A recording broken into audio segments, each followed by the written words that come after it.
2017. Thank you for tuning in and logging on, and welcome to Truth It in the AM. It is your boy Truth It here to address any and all things when it's time to, and just time to. And I'm only wanting to send out positive vibes today. And as always, I am here with the one and the only, too real to be phony. Trooper Joe is in the building. Hey, thank you. Thank you. Morning, folks. Hope everybody had a great weekend. Some people didn't have that good of a weekend. We've had a lot of other natural kinds of disorders going on throughout the world with fires and everything. End of days coming, folks. End of days. It's almost here. But anyways, I hope everybody in the sound of my voice takes in the whole world. So I'm hoping the whole world has some joyous moments. Hopefully. Yeah. I mean, hopefully. There's a lot of things out there that'll get a person wanting to give up and quit life. Just like this guy in Worcester yesterday. Yeah. On top of a roof, he wanted to end his life. He wanted to end it all. There's no... Police have not released a reason why the man wanted to jump. They haven't spoken to what was his mindset when they talked to him. They just know that he attempted to jump, and reportedly the police caught him right as he was falling. So I guess we could say kudos to the police troop. Well, But that'd be nice to save a life, make them feel good. right. What do you think are reasons why someone would want to jump off of a roof? Women. Women, automatically has to be a woman, it's a huh? man, yeah. I think, a love problem or something like that. People really don't address love all that well. Yep. Mm. Man taken safely off of roof at downtown parking garage in Worcester. A man on the roof of the Union Station parking garage who was apparently distraught was safely taken into custody Monday night after a standoff with police that lasted nearly 3 hours. Yeah. Around 7 p.m., the man appeared to come down off the ledge as police stood nearby behind an officer carrying the shield. Then the officers closed in on the man. Loud noises could be heard, and then the man appeared to go over the ledge of the roof. Onlookers gasped. Officers appeared to hold on to the man and brought him back to safety. The sizable crowd of onlookers then cheered. Police said Monday night the man was in custody and would be okay. Police, firefighters, and paramedics had been in the area since the afternoon. The man balanced himself on the ledge and walked back and forth along the Franklin Street side of the 5-story garage in intermittently heavy rain and windy conditions. He appeared to communicate with police eventually. Officers appeared on the roof several times. The man appeared to be getting down, but then got back up on the roof and walked back and forth. Traffic, of course, was snarled due to the incident. It's just like a movie. I feel bad for the guy. Anything that's going to drive somebody to want to take their life. And I mean, that's just a dramatic way. And I'm sure some of the ghouls down below were, cheering him on. Jump, jump. Oh, sure no, there was some of those out there. I think the people, because you know what, whenever there's situations like that, people try to be saviors. So I think they were like, no, don't jump, don't. Your life is worth it. Your life means more. But obviously, the man has mental issues. Probably, but if they're going to draw a crowd behind it, they give it the guy an audience, is what he might have been looking for in the first time. Yep. Yeah, it's like, I don't think they should have the people be able to stand down there and watch the guy on the roof as the drama unfolds. I know it'd be exciting. Yep. I ain't gonna make believe it ain't gonna be exciting. Like, oh, I gotta see how this turns out. And I know you half of you saying, oh, I hope he gets down safely, and the other half, I wonder what would happen if he jumped. Right. It's just that human nature within people. We're kind of ghoulish like that. Yep. but it would take some serious life problems or a real issue mentally to want to go to the top of a roof and jump off. Yeah. The police did their due diligence and actually caught the man as he attempted to jump off the roof, according to the Telegram and Gazette. Yeah. I wasn't there. I don't know. Although I can understand why one would want to jump, people who lived in Worcester their entire lives, losing their homes to gentrification, that could be one reason. Divorce is at an all-time high. Yeah. That could be another reason. Donald Trump, that could be another reason. There's actual reasons why someone would want to break. Someone would break and want to end it all. But I'm glad that the man was safely taken down and no one was hurt from the incident. Now, hopefully, he'll get the help that he needs. Yeah, I hope he gets the help. Get the help there, boy. And I hope you weren't trying to kill yourself because you were having a bad moment with your loved one. Yep. You know, I hope that you guys, if it was that you can reconcile and come to an understanding of either stay together, arms and flowers and candy, or see ya. You know, I'm going to miss you and cry, but I'm not going up on the roof again and jump off in the rain. Yep. This is another case of someone who really does have mental issues. Yeah. I know you think a lot of people aren't depressed. I do. But there are definitely some people who are. And this man, for him to stand in the rain and be wanting to jump and walking back and forth on the ledge. He was sad. He wanted attention. Big time. Look at me. Yep, he wanted some serious attention, and there had to have been something to really make him want to do that. So you think you think relationship problems are one of the main reasons why someone would commit suicide? I think people's egos are just that fragile that if you know they feeling like I really love this person and how come this person isn't reciprocating, and then they start to pile on these things. What's wrong with me? And then all this justification. I have to justify to myself why I can't. There's no justification. But I can't find a reason why. And then it becomes I'm such a loser. You know, it's all turned inward and stuff from the person. We had that but a year ago. That girl, I don't know what happened to her now, but I hope she's still in jail forever. Talked the guy into killing himself. Yep. She has not been. I don't think she's in jail. Has been sent to jail yet. A texter says he would only have broken legs anyway. And was it mental issues or gentrification and Donald Trump? We don't know. There's no reports on why the man wanted to jump out yet. It's all just pure speculation. But yes, he would have only had broken legs anyways. Unless he dove. But I remember in the 80s, I heard a story, and this is a true story about a man who wanted to get a girl's attention. So he went, and she was not interested in him at all. So he went and he jumped to take his own life, and he survived. And he was wheelchair bound. He felt like this for the rest of his life. And he was in a...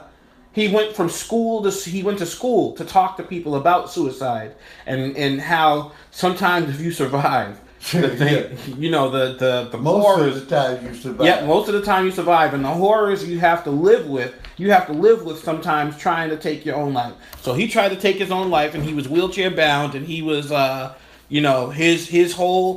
his whole thing was messed up. He would say things like, I used to want to go to the store and hang out with my friends, but not anymore. I don't have any friends. Like his friends, he lost his friends. Oh, yeah. He lost everybody in his life. His life completely changed because he was wheelchair bound. His face was disfigured. And I remember they had him go into elementary school, and it scared the heck out of me, true. They need to watch who they have come to elementary school now. Yeah. The texter says, women, they'll make you do stuff like that. So women definitely would. Definitely, I don't get it either. You know, there's a whole bunches of women out there. It's like, please, guys, if that's the reason, you know. Oh, I get it. I get it completely true. Yeah. Even in high school, every single fight that I was a part of and every single fight that I saw somehow traced back to a woman in some way. Even if it wasn't directly from a woman. Someone said, I was at a party, someone said something to my girlfriend. Fight. A girlfriend says, I'm going to get my boyfriend to beat you up. The other boy says, "You get him, and I'll beat you up. I'll smack him, and I'll smack you." She goes, tells her boyfriend. Her boyfriend comes from another school with 30 people. Then 30 of us had to fight 30 of them. There's always stuff like that. That always starts from a woman somehow. Even women, when they fight, I know you ain't trying to take my man. Everything is ran on sex between men and women. Everything in the world. Somehow we're about to go to war with North Korea. There's a woman issue somehow, somewhere. I bet you if I dig deep enough, I'll find, I don't know, if Donald Trump maybe messed with Kim Jong-un's wife or something like that, or threatened to grab her by the vajayjay or something like that. I don't know, but I can trace it back to a woman, Troop. I can. I'll do it. I don't know. I did have my suicide ideation, I guess. Very fleeting, it really wasn't. It was over the girl Charlene. Oh, I love Charlene. And she left me for the guy with the conked hair and the do-rag and the silk shirts and all this stuff. Yeah.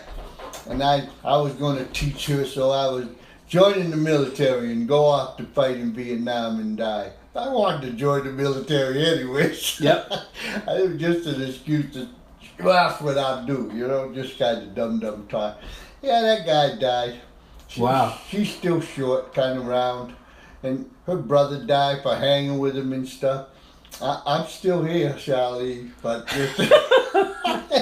You missed the mark on that one. Yeah, she's short.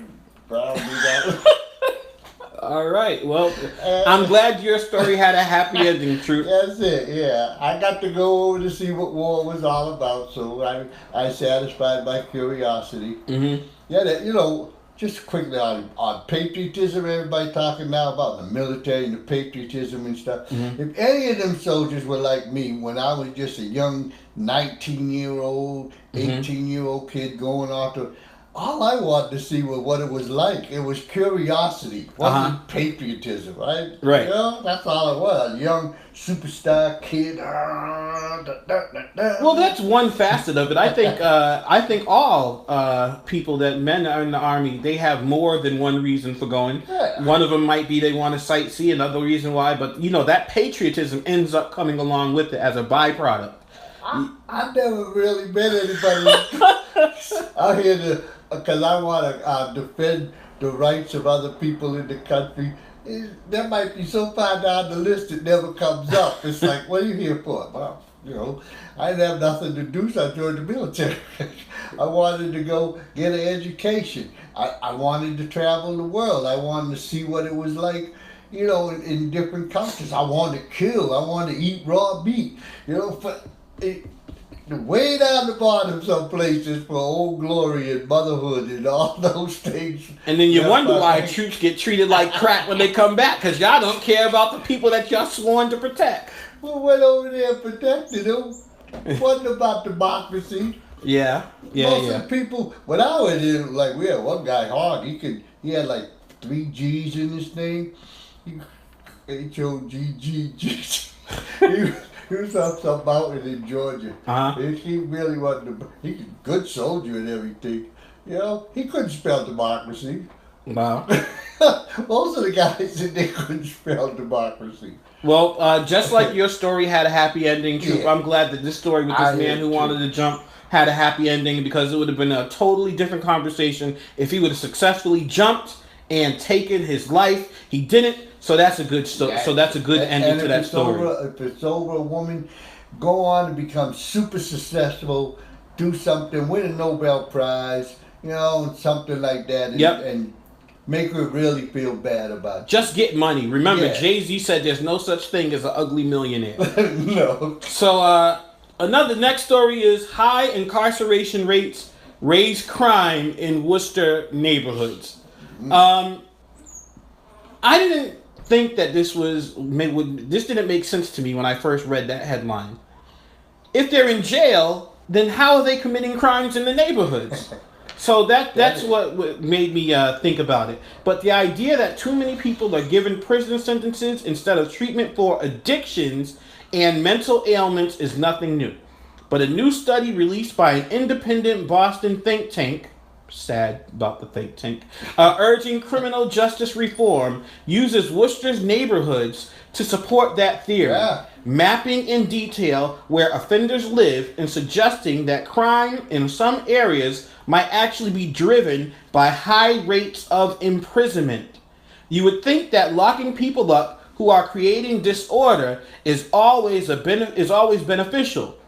But if you're putting a lot of people away for nonviolent offenses, it reduces the stigma attached to going to prison and makes it less of a deterrent.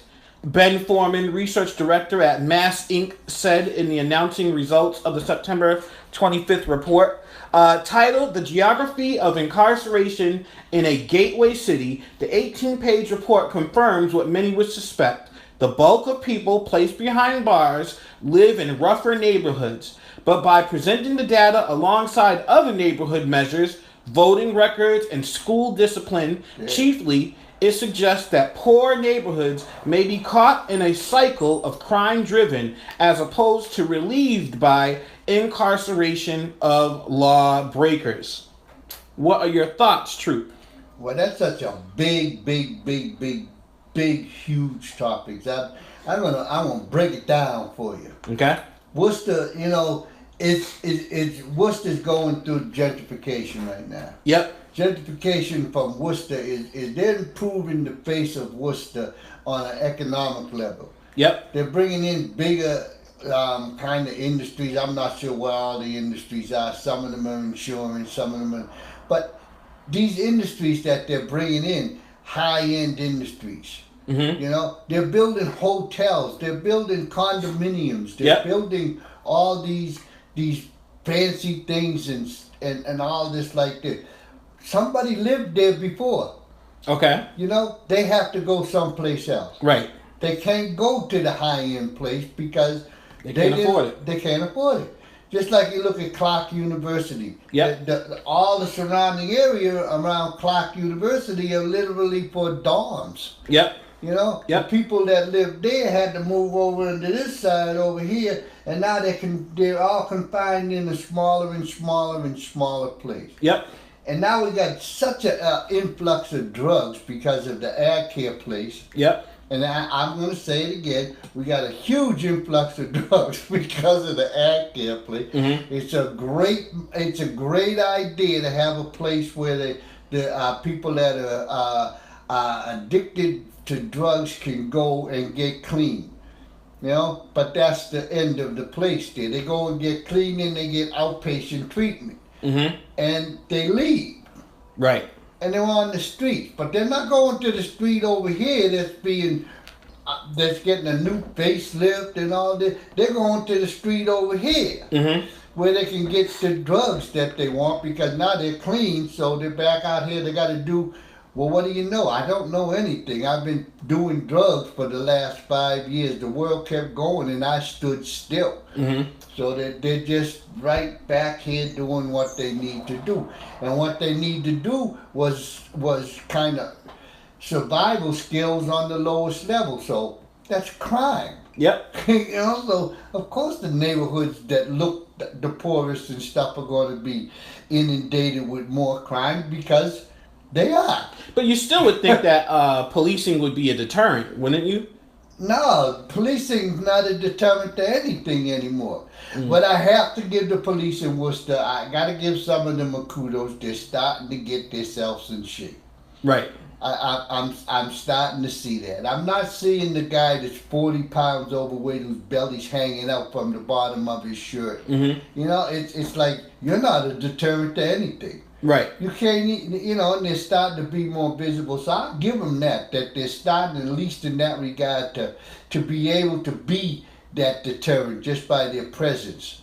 It's still not there, mm-hmm. but it's starting to be there. So it's not a deterrent to crime. And going to prison isn't like it used to be. Prisons now, you go to prison and if you go there with no skills, and then you go into this environment where everybody... The major population in there has these survival skills that's street level. Mm-hmm. You come out there with more survival skills than street level than you went in with. Right. So it's not a deterrent. It's actually a growing place for some Right. kind of crimes. Hey, the state spent $25 million on inmates from the city at the Worcester County Jail and House of Corrections. This was in 2013. The study found double what it spent to fund Quinsigamond Community College. Yeah. So, money's also an issue as well when it comes to that. But the city of Worcester and other cities around the country are now starting to understand that throwing drug abusers in jail for 30 days or whatever for minor crimes is only an invitation to commit more crimes. Exactly, doesn't do anything. Nope. But what they're failing to understand, or they don't want to understand, because they can't really justify the amount of money that it's going to take. And this is what I'm feeling, that it's going to take, and just my own estimate, my own idea is 2 years to get somebody who's drug addicted to be able to be a functional civilian. They can use some of that $25 million to incarcerate people to fix it, though. It's going to take 2 years, and because you can't cookie cut it either. Okay, right. So, but the good thing is, because the good thing about that is now, at least the response is you can either go to jail or go to rehab for those arrested with drug-related crimes. Not the sellers, though. The sellers who sell the drugs, they go to jail. They got no choice. They go to jail. Yeah. They take their crooked letters to jail. They don't have a choice. But now they are using Worcester neighborhoods to prove that throwing people in jail for minor crimes not only costs the state money, but it also costs the city money, and it does nothing to deter crimes in Worcester. Matter of fact, it does the opposite. It raises the crime. That's what I just said. Yeah. Right. Yeah. That's all it can do. But to give them the option of jail or rehabilitation, that doesn't work either. Right, that's exactly what I was about to say. What is the solution? Allow criminals to walk free, or give them harsher sentences so they don't get out as soon as they do? Like, what are you gonna do? It's no secret that the majority of people arrested come from rough neighborhoods. That's like duh, and they're part of the reason why the neighborhood is rough. But you have to think about ways to improve the neighborhoods so that many of the people have other options to turn to instead of crime. Like, and this pours into another story that we're about to do about rooming houses and how people in the rooming houses are the drug abusers. They've been overdosing at a the overdose rate has skyrocketed in rooming houses. When you send addicts to rehab, how long they're supposed to stay there, and is the time sufficient enough for them to actually break the habit, which is no. It's no. The rehab, even if it's 30, 45 days, 60 days and stuff, it's not enough. Nope. You need 2 years. Even that's not. It can't be just 2 years of sitting down on your duff doing nothing. Right. It's 2 years of learning some social skills that you haven't used in so long that they're gone. Yep. They're just real. So, and giving people a chance to regain that creative thinking that they had, and they might want to be something. Right. Don't know. Right. But just say you can either go to rehab or you can go to jail. They go to rehab and you can side yourself out. Yep. And just like you said, who's going to pay for it? Because it sounds more expensive than how much the state pays for those incarcerated. Yeah, it's all coming down to money. I'm a firm believer that the lack of funding is what spikes high crime neighborhoods. Then again, it takes a perfect storm of financial and policing and good people to turn neighborhoods around. It's a perfect storm. It can't just be one of the three things. Policing isn't going to do it alone. Financial isn't going to do it alone. And good people isn't going to do it alone. They all have to be three in unison. And it's tough because sometimes it takes one bad apple to sour the entire neighborhood. Yeah. There's another story in Southbridge about an apartment complex that's a retirement community called people in their 60s. It's like a really complex, a big complex. Yeah. And they allowed some young people to move in that were on disability. And unfortunately, those young people, those few young people, brought in drugs, brought in prostitution, and brought in violence. And that messed up the entire community. The whole community now is messed up. because of a couple of bad apples. That stuff's bad. We had a texter. He said, it is what it is.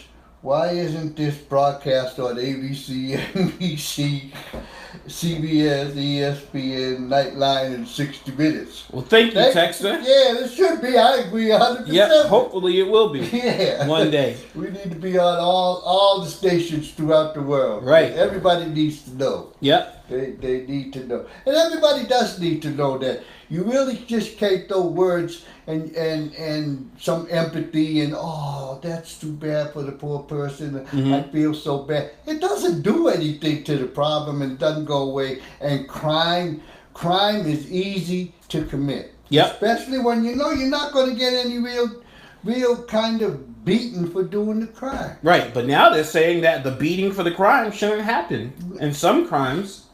Yeah, and then the crime too. Before we get off it, the crime has another flip side to it that I think is it needs to be looked at. The Corby system. I mean, some people get off the crime. They've actually invested within their lives and stuff, and then the Corby holds them back. That brings about a whole lot of anger. I think that the Corey system should not be a deterrent for people to get hired, but I think it's very important for that Corey system to be there so people can know who they're getting. Just like the woman, she was dating the man and the man ended up killing her kids and then trying to kill her. It's because she didn't know that he was a sex offender. Yeah, and information type of things, okay, but say, well, you know you have a Corby, so you can't have the job. Right. It's like, but I've rehabilitated myself. I re-educated myself. I shined my shoes. Yep. You know. Yep. I pulled my pants up. I've done all these things like this here, and now you're saying because when I was the person being the fool, I have to wear that mantle for the rest of my life. Right. That definitely does have to change. It needs to change. Yep. It needs to change. I have a brother who's been in and out of jail almost his entire life, and it's just difficult to find a job and want to turn your life around. Yeah. But sometimes, when you get in and out of jail, you don't want to turn your life around. No, you want to continue to live the way you were living. Well, I don't even know if that's necessarily true. So I think a lot of them are forced to continue to live that way. There's no other choice. They know they're not going to get a job, just like you said. So I don't know. Maybe it's tricky. Yeah, it is tricky. Yeah, and it just can't. It can't be fixed by a room full of nice people. Right. You got to have some dirt in that room too. Yep. It not nice dirt either. You got to have some dirty, smelly, nasty dirt in that room too. You're going to let the people know this is exactly how it is. Not this little fairy tale world that you're producing over here. This is the reality of the world out here. It certainly is. Well, so those in those bad neighborhoods hoping and waiting for crime to be turned around, the Bible says in 1 Thessalonians 5:14, and we urge you, brothers, admonish the idle, encourage the faint-hearted, help the weak, and be patient with them all. Things will turn around for you. I firmly believe it. You just have to be patient and wait for it. Sound like Archangel. Okay, all right. Wednesday from 3 to 4. On blogtalkradio.com/Archangel, a return to chivalry. Admonish the idle, encourage the faint-hearted, help the weak. That's the most important thing. Help the weak and be patient with them all. Being patient is a way to deal with that stuff. And hopefully we'll see a change in these crime rates and I don't know. Well, you going to talk about the housing situation there? Yep, we're going to talk about the overdoses. Overdoses in converted rooming houses soar during opioid crisis. We'll talk about that when we come back on Truth It in the AM.